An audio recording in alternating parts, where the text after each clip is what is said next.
KPBS On Demand is supported by UC San Diego's Art Power, presenting cellist Joshua Roman, performing from his album Immunity, alongside music by J.S. Bach and more, Sunday, June 22nd at UC San Diego's Epstein Family Amphitheater. Reserve your tickets at artpower.ucsd.edu.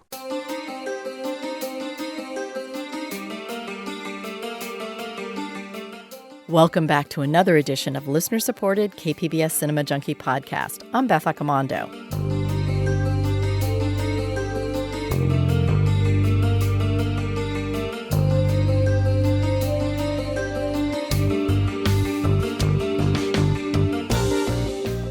Once again for the San Diego Natural History Museum and Digital Gym Cinema to partner on the Real Science film series. This is when a sci-fi film and a local scientist are paired so that audiences can get insight into how movie science and actual science compare. The next 4 Fridays, you can see a film with a scientist on hand to answer questions. These screenings all take place in San Diego, but if you can't make the screenings, then listen to this podcast and you'll get some context for looking at sci-fi films at home. But Real Science also means that I get another opportunity to speak with the Nats entomologist Michael Wall, who always has a new piece of bug trivia to share. This year, it was about cockroaches. There's not a lot of cockroach diversity in Southern California. They tend to be more tropical, but there is one group of really cool cockroaches called the sand roaches that we have a good number of species here within our region. The cool thing about them is that they don't have to drink water. They've got basically dehumidifiers associated with glands in their mouth, and so they can dig deep down into the sand. And once they get kind of low enough, that the humidity's high enough, they avert these little dehumidifiers and suck water out of the air. That should be the next sci-fi movie. We just hit it. And that's why I love talking to Michael Wall. He'll close out the film series on May 24th with Damnation Alley at Digital Gym Cinema. Okay, take a moment to check for any creepy crawlers by your feet, and I'll be right back with more of my interview with Michael Wall, as well as a cognitive scientist talking about David Cronenberg's The Fly. KPBS On Demand is supported by Splatero, helping homeowners pay off debt by offering streamlined access to your home's equity with no additional monthly payments or new debt. Splatero provides a lump sum of payment in exchange for a share of your home's future value. Pre-qualification is available at splatero.com. We hope you're enjoying this KPBS podcast. Your member support allows KPBS to be able to expand our news coverage, create new podcast content, and reach new audiences in new ways. Please visit kpbs.org and click Give Now. Thank you. Michael, the Nat is once again doing a film series called Real Science. So remind people why they feel it's important to kind of pair scientists with science fiction films. Sure. Science fiction films, pop culture in general, is a gateway for the general populace. And so to be able to bring real science into that context is a way to educate some more people about the various interesting things that researchers and scientists are doing around this area. So each year that you've partaken in this, you have always come up with kind of the off-the-beaten-path film. You did Phase 4, which was about ants taking over the world. You've done Flash Gordon. So this year you're doing Damnation Alley. Damnation Alley. Everything man remembers is gone. Everything he has achieved is forgotten. Every place he has lived has become a wasteland, desolate, barren. And these 5 survivors may be the only humans left alive. Together, they will attempt a journey into the unknown. Damnation Alley is a post-apocalyptic, it's actually a post-nuclear war movie where the Earth has been knocked off of its axis and has turned into this wasteland. So as a scientist, what about this film appealed to you in the sense of what did you find in it that you thought you could talk about and reach out to an audience to get them to look at it in a different way? I remember seeing this movie when I was very, very young, and I remember being horrified by one particular scene. Oh, shoot! Ugh, I hate bugs. Oh, look at the size of it. I'll be damned. Armor-plated cockroaches. These cockroaches start chewing on a guy. And so as an entomologist, I became, that was my entry point into this movie in particular, is thinking about insects and what they will be like and how they will survive in sort of a post-human world. China, this is Denton. This whole town is infested with killer cockroaches. Repeat, killer cockroaches. No kidding. Lately, there's been at least a lot of research coming out about what they call the insect apocalypse, and it's about the decline of insect diversity worldwide. Now, we've talked in the past about the insect world being a great source for science fiction. Do you still find that there's a lot more territory that Hollywood science fiction films can tackle in terms of the insect world? Yeah, I'm always impressed actually with the weird little nuggets that you'll see like writers grab onto that dive into some at least angle of the insect world. You and I have talked in the past about The Last of Us, which has to do with fungi parasitizing humans, but it's built off of this idea of fungi parasitizing ants and sort of driving them mad, turning them into zombies of sorts. Lately, I've been thinking about the way insects communicate and pheromonal communication, seeing if there's an interesting way that Hollywood can bring like sort of insect communication and pheromones into a weird, creepy movie of some kind. Now, I've had the privilege of going back into your vaults to see what kind of stuff there is here, but people may not be aware that in addition to just what you have on display and the exhibits that you run, you are a research facility here. So tell people what goes on. Yeah, so we've got over 8 million specimens in our collections, and what we like to say is that we're keepers of the ecological record. We've got specimens going back millions of years if you count our fossil collections. So we can use those collections to kind of look into the past, and by looking into the past, we can kind of look into the future as well. You can kind of project by saying, oh, well, here's what it was like in the past and the conditions. Like, I wonder what it's going to look like in the future. And so we're thinking about conservation-oriented things quite a lot these days. The impact of climate change on biodiversity in our region, really trying to use these collections to inform current conservation. That was Michael Wall, Curator of Entomology and Vice President of Science and Conservation at the San Diego Natural History Museum, which is also known as KPBS On Demand is supported by UC San Diego's Art Power, presenting cellist Joshua Roman, performing from his album Immunity, alongside music by J.S. Bach and more, Sunday, June 22nd at UC San Diego's Epstein Family Amphitheater. Reserve your tickets at artpower.ucsd.edu. Nat. I'll be right back with my interview with Eric Leonardis. He's a PhD candidate in cognitive science at UC San Diego. He'll be presenting David Cronenberg's The Fly on May 3rd at Digital Gym Cinema, and we'll get a preview of what he's going to be talking about. On the latest episode of the KPBS podcast, Only Here, a story about students who cross an international border to get to class. Having to do that every single day, like that starts to weigh on you, and it starts to have bigger implications on your identity and how you view yourself, how you view where you come from. Only here can you find students navigating the busiest border crossing in the world just to get to school. Listen to Only Here wherever you get your podcasts. Eric, you're going to be part of this year's Real Science film series.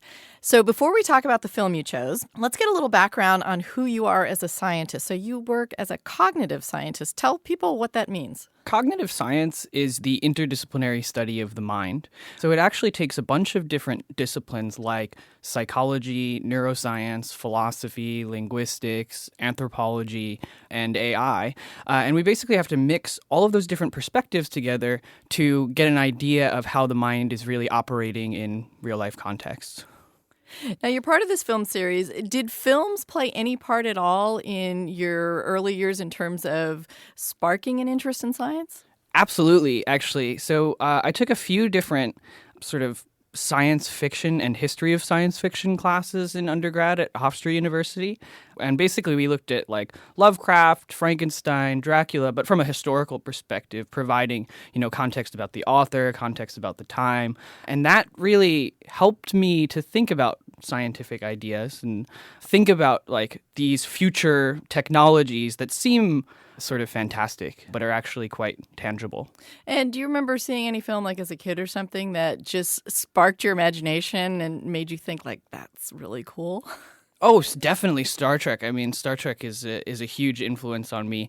I watch it all the time still, especially because it not only deals with sort of like the consequences of science and technology, but also like a way broader political, intergalactic politics sort of context.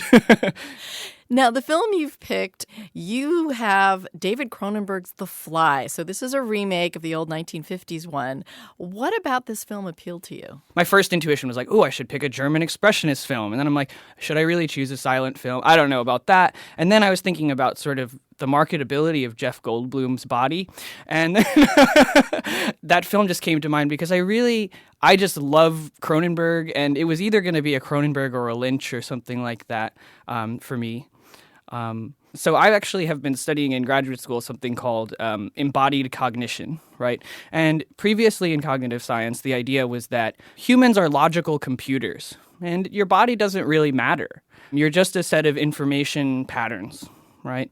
And that information pattern could be realized in a human body, or it could be realized in silicon. And it doesn't really matter. As long as it's doing the same thing, then it doesn't matter. That's kind of a central tenet of early cognitive science from the 60s and 70s. And it allowed for some great developments in AI and machine learning.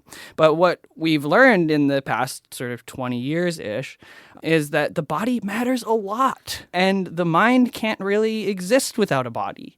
That's kind of why I think I chose The Fly and Cronenberg, because body horror is this sort of, it throws it in your face. It makes you deal with these issues of corporeality and materiality, which are important to me. So what kind of things are you discovering or are you focusing on in terms of this notion of, you know, your body and your physical being actually impacts your mental state or your mind? When you actually look at what people do when they're perseverating, when they're reflecting, when they're thinking, so even like in mathematical cognition, I'm really bad at doing math, so I always count on my fingers, right? And for me, like doing math without a pencil and paper in an embodied and situated way, it's not going to work for me. There are some people that might be able to do that in these extreme situations, but most people are counting on their fingers and writing stuff down on paper.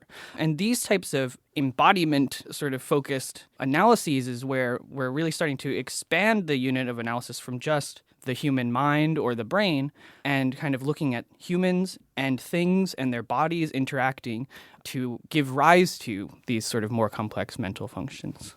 So now in The Fly, what you have is you have a scientist who experiments and gets his DNA mixed up with a fly, and this ultimately leads to his body changing, but also kind of his perception of the world once those changes occur. So what kind of things might you talk about or look at in that? My first thing is, and my disclaimer is that I'm not a physicist, especially not a quantum physicist, but the question is teleportation possible? Hey, you're all right. I'm looking at you. I can tell you're okay. What are we waiting for? Let's do it. I've sort of dug into the current state of quantum teleportation, and as it turns out, teleportation seems to be possible, although there are a few caveats that I'd like to share with you. Sure, yeah. Basically, in order to do something like teleportation, you would need to have like a perfect copy of you, right? And what you'd have to do is you'd have to have a thing that needs to be copied, materials to make that copy out of, and then a procedure to transform those materials into that exact copy. There are some serious limits that physics actually puts on this, and that's what I often look to physics for, which like what are the things you can't do? And it turns out that there's a theorem, a mathematical proof called the no cloning theorem. And it suggests that you actually cannot have a perfect copy of you in this universe, right? And the reason why is because of the nature of quantum measurements. So when you measure a quantum system, you often you change it by nature of measuring it. So the act of scanning all of the protons and electrons and things in your body actually change the system, okay? So then when you do the scan, you've changed the system, so you're not the same you anymore. okay? Then you could potentially take that information, send it somewhere else via some kind of signal. The only limitation on how fast you can teleport is the speed of light. So as long as it's less than the speed of light, apparently this is feasible.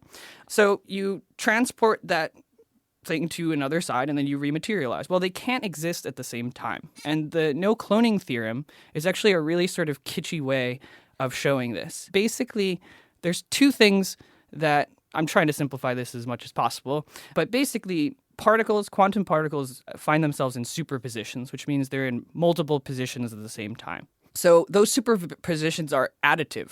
So you actually just sort of add those superpositions together of however many particles you're interested in. Then when those particles interact with other ones and they create like atoms and molecules and cells and all of these things, they're called composites. And those things are multiplied together in these quantum equations, okay? So you have addition and you have multiplication between these sorts of particles and their positions. So the no cloning theorem basically says it's a proof by contradiction, which is a really interesting way of doing it. It says assume that cloning is possible, and you have two of the exact same quantum systems. When you actually go through the equations, what it shows is that if cloning is possible, then something called polynomial expansion is false. The idea is that either algebra is wrong or cloning is wrong, okay? And that's why you can't have an exact copy.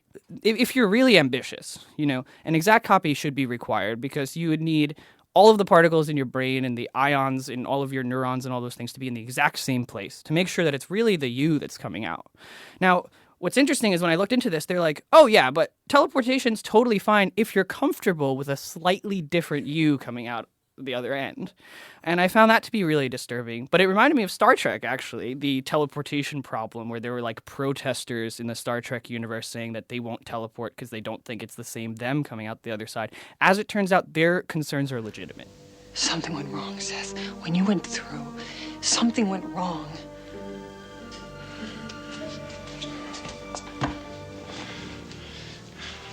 No, not you. You're too chicken shit to be a member of the Dynamic Duo Club? Okay, then great. I'll find somebody else. Somebody who can keep up with me. Seth, you have to listen to me. You're afraid to dive into the plasma pool, aren't you? You're afraid to be destroyed and recreated, aren't you? I bet you think that you woke me up about the flesh, don't you? But you only know society's straight line about the flesh. You can't penetrate beyond society's sick, gray fear of the flesh. In the original Fly from the 1950s, they actually got it more right than the Cronenberg version to some extent, just by calling it a disintegrator integrator rather than a teleportation device. Just the idea that because you can't create perfect copies, it's not only measurement. The thing is that you have to be destroyed and then recreated. So, and he says, actually, there's a quote, "You're afraid to be destroyed and recreated, aren't you?" And you actually have to scan it. You get the information pattern, destroy all of the atoms and particles, then materialize it somewhere else. And that seems like really kind of scary.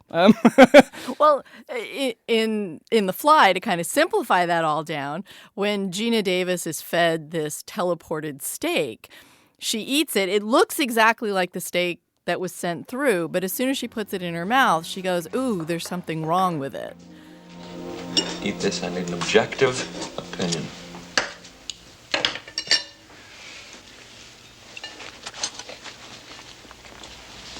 Yes? Well, I could use some finesse, but it tastes like a steak. Oh.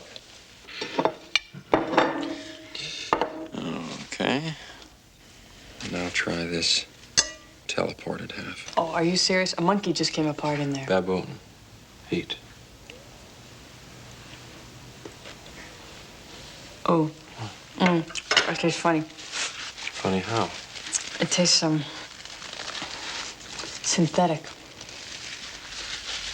Mm-hmm. But there's this one part of the film where basically, he can't generate, and like you're saying, he can't generate the steak because it's this organic thing. And there's something he doesn't know about organic creatures or organisms that he hasn't programmed in the computer yet. And then, so basically Brundle and Ronnie have sex, and then he like figures out what was missing. There was something from this like sexual experience that he learns about the flesh enough to have the computer transport the flesh now. Thank you. Oh. Sorry. I just want to eat you up. You know, that's why old ladies pinch babies' cheeks. It's the flesh. It just makes you crazy. They call that also cute aggression. And so maybe there's something that he found out about the mechanisms of cute aggression through these types of explorations of the flesh. But anyway, that seems like a very that's a very magical moment of the film where I'm not so sure what happened there. So what have we proved? The computer is giving us its interpretation of a steak. It's translating it for us. It's rethinking it rather than reproducing it, and something is getting lost in the translation. Me. I'm lost. The flesh. It should make the computer crazy, like those old ladies pinching babies.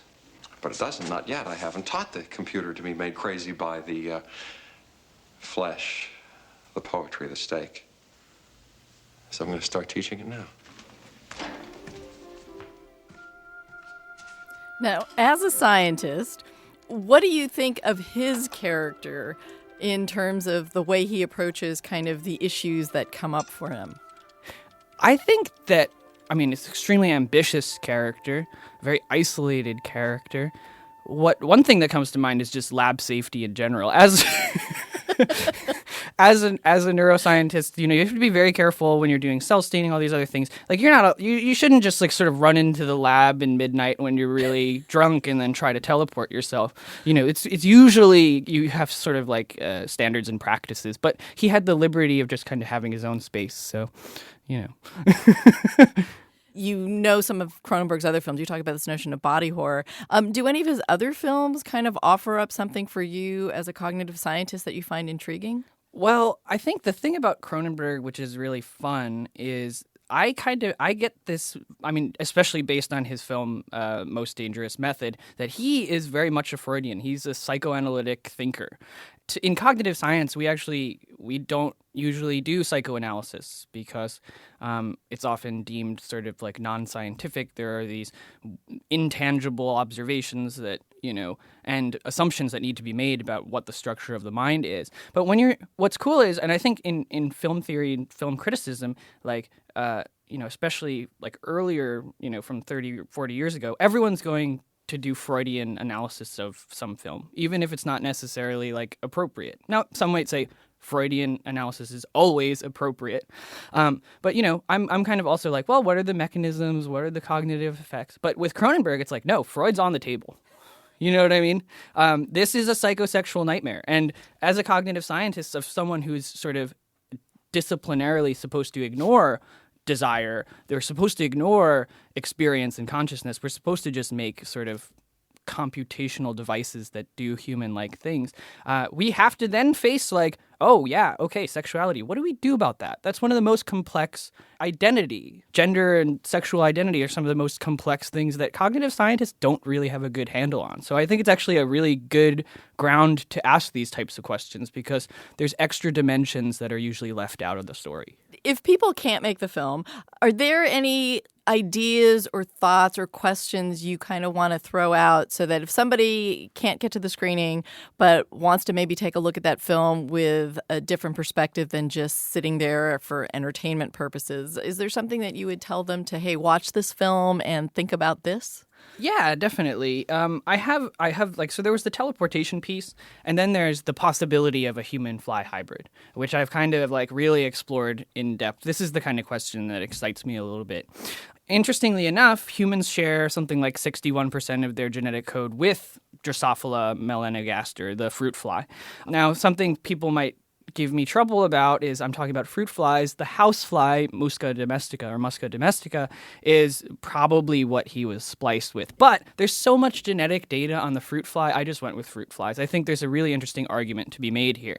And the argument is that, okay, so then we're looking at 39% of the genome that is dissimilar between the fly and the human. So if they've been spliced, right, then maybe we'll take half of that. So he's 80% human, right, and only about 19.5% fly by the time that the human genome spliced with the fly genome in this way. There are some really interesting questions about whether something can produce offspring with something else if they're only 80% genetically similar, right? We have something like 98, 95% similarity with chimps, and it doesn't seem like humans can mate with chimps. So if 80% similarity is what we're looking at, are those sort of human fly larva babies a possibility? Can she really be pregnant such that, that part of the film happens?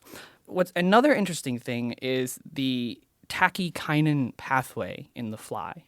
And I thought a fun way to do it would be, okay, I know that the biology is a little bit shaky, but let's look at the behavior and see what types of changes the biology might have gone through. Right. And what we see is, I think we see brundlefly becoming much more aggressive. He's becoming much more compulsive, territorial, these types of things. And actually, when you look into the research of fly aggression, it's quite fascinating because in order to get flies to fight, oftentimes what they find is if you're a male fly, there has to be another male fly present. And you have to be competing for something. That is either food, usually sugar, or a female, okay? Because courtship and aggression actually do share some of the same mechanisms, but also have sort of dissociable pathways. So the ways that they increase the probability of getting these flies to fight in the lab is by presenting a male fly with another male fly and a female fly, okay? And then the two males just start fighting. So that's really interesting because that's exactly what we see in the film. Right, there's a love triangle between these two characters. You have Stathis Borns, and then you have Seth Brundle, and then you have Ronnie, who had sort of her journalistic mentor was her ex-boyfriend, but it's still her boss, right? So you see this type of this is the type of situation where we should expect brundlefly to become heavily aggressive, breaking windows, screaming at waiters, these types of things. Now, what's cool about the tachykinin pathway is that, and I learned this actually at the Society for Neuroscience conference in San Diego from a graduate student in neuroscience at UCSD named Margot Wall, who works at the Salk Institute. And basically what they had done is they had found that when you stimulate a particular set of neurons that release tachykinin, this neuropeptide, you can induce aggression. So if you have the context set right, you basically just stimulate these neurons and then they'll sort of fight, like a sort of kill switch. Now, I'm oversimplifying significantly here. But what's interesting is that humans have a homologous system to this tachykinin pathway, and it's called the substance P system. And substance P is associated with a variety of things. And just from the list alone, it should give you an idea of maybe this might have been a biological system that's been affected by this transformation. And that is substance P, the homolog of tachykinin, plays a key role in aggression, vomiting, and digestion. I found that to be particularly interesting. So it affects not only behavioral aggression, but your ability to vomit is in some way supported by this chemical. And I that was one of the things that became harder. So now that we have this nice behavioral story of sort of why he might be becoming more aggressive, mainly that the cancer's turning his human substance P system into a fly tachykinin system. So we can expect those behavioral changes, but digestion? I mean, that seems like a tall order for some kind of cancerous thing. It's changed your DNA, it's a cancer, and now it's going to restructure your digestive system? That seems like a tall order. Developmental biologists would say something like, well, it didn't go through, the brundlefly didn't go through a larval stage. He didn't have the embryological development of a fly. So he can't have wings and have a 3-segmented body and 6 legs. It's just not how that works. So things like him developing this ability to create new enzymes, corrosive enzymes that he calls vomit drop, it seems like a tall order. But if you have, I don't know, this change in tachykinin that's changing the digestive system, maybe it's, there's something interesting going on there. Last sort of thoughts is that the problem that Cronenberg, I think, is getting at was put really well by a feminist literary scholar, N. Catherine Hales, in her book, How We Became Post-Human, Virtual Bodies in Cybernetics, Literature, and Informatics. And she says that, throughout the 20th century, information lost its body. The body has dematerialized into an information pattern. And it's our job as humanitarians to rematerialize it, to bring the body back into the discussion of how the mind works and how people behave. Well, then, Cronenberg seems to be the perfect vehicle to do that with. Indeed. Well, I want to thank you very much for coming out and talking about science and the fly. Absolutely. Thank you for having me.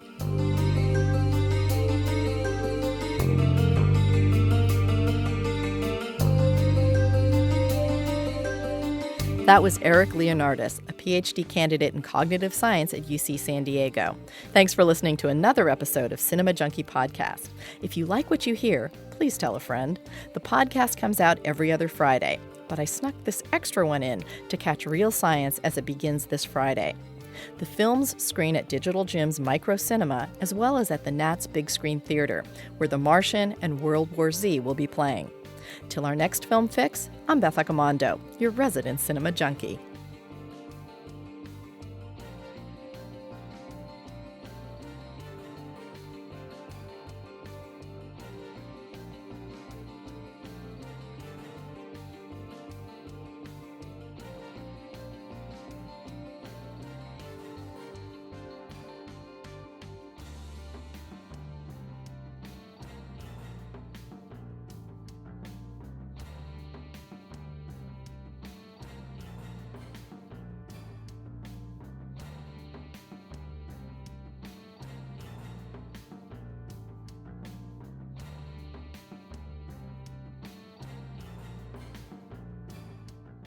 Out now.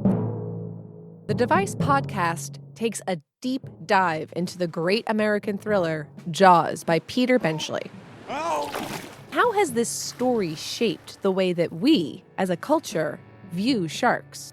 The Device Podcast. Subscribe now, wherever you get your podcasts. KPBS On Demand is supported by Latino Legacy Foundation, presenting their Storyteller series, Reach for the Stars with Ellen Ochoa, the first Latina astronaut. Welcome Serenade by the all-female mariachi Amapolas, Sunday, June 29th. More at LatinoLegacyFoundation.org.